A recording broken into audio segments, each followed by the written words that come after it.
Ahwat begitu datang ke Madinah di hari pertama itu langsung haid.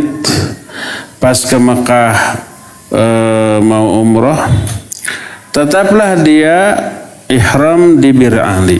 Ihram tetap, tapi tidak sholat.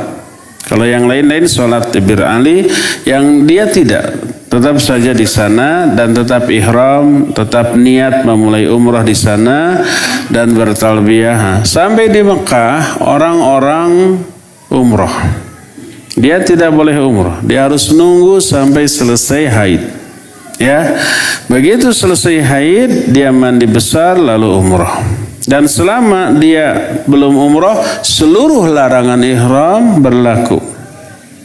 Dia tidak boleh gunting kuku, dia tidak boleh memotong rambut, dia tidak boleh memakai parfum dan yang lain-lainnya. Pokoknya seluruh larangan umrah masih berlaku sampai dia suci, mandi besar, lalu umroh. Itu kalau masih sempat, ya. Adapun kalau ini seperti kasus tadi, pas mau umroh itu hari pertama haid, sampai di Mekah, sampai pulang juga tetap masih dalam keadaan haid. Saya banyak mendengar pengaduan dari jamaah yang lain. Kata Ustadz pembimbingnya, nggak perlu umroh Ustadz, kata sebab percuma nggak sah, tapi tetap pahalanya dapat. Itu keliru. Kenapa tidak bertanya kepada para ulama?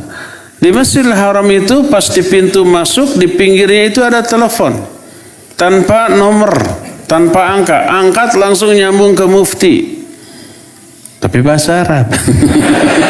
Kebetulan kita juga banyak kenal di sana. Ada ustadz-ustadz yang sekolah di sana. Ada juga para masyayikh yang kita ketahui.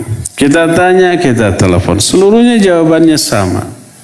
Ya, bahwa wanita yang haid dia harus menunda umrohnya sampai dia suci. Kalau ternyata sampai hari terakhir kepulangan masih belum suci, maka dia boleh melakukan umroh di hari terakhir keberadaan dia di Mekah. Lakukan seluruh yang dilakukan ketika umroh kecuali sholat. Jadi dia masuk ke Masjidil Haram langsung tawaf. Setelah tawaf minum air zam-zam. Kan biasa setelah tawaf itu sholat, jangan sholat karena dia haid, minum air zam-zam, kemudian sa'i, setelah itu tahallul sudah. Umrohnya sempurna, dapat pahala utuh, tidak berkurang sedikit pun.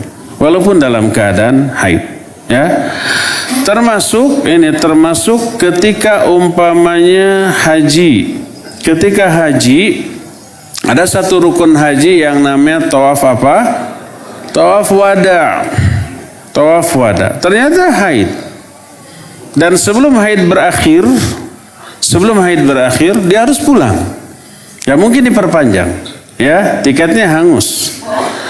Nah, maka dia boleh melakukan tawaf ifadah itu di hari terakhir dia.